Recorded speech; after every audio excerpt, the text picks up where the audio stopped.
ભરૂચની પટેલ સોસાયટીમાં છેલ્લા 7 મહિનાથી શાહુડીના પરિવારનો આતંક જોવા મળી રહ્યો છે।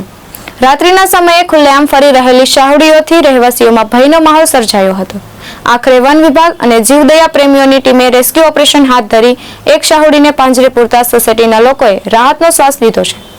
ભરૂચ શહેરના પટેલ સોસાયટીની વિસ્તારમાં છેલ્લા 7 મહિનાથી 5 શાહુડીઓના પરિવારે ડેરો જમાવ્યો હતો। ખાસ કરીને રાત્રિના સમયે સોસાયટીના રસ્તાઓ પર નિર્ભય રીતે આટાફેરા કરતી શાહુડીઓના કારણે સ્થાનિક રહીશો ભયમાં જીવન જીવી રહ્યા હતા।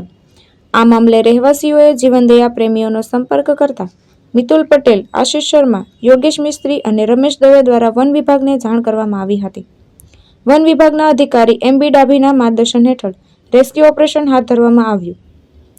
કરજીત પટેલના કમ્પાઉન્ડમાં પાંજરા ગોઠવવામાં આવ્યા હતા, જેમાં ગત રાત્રે એક શાહુડી સફળતાપૂર્વક પાંજરે પુરાઈ હતી।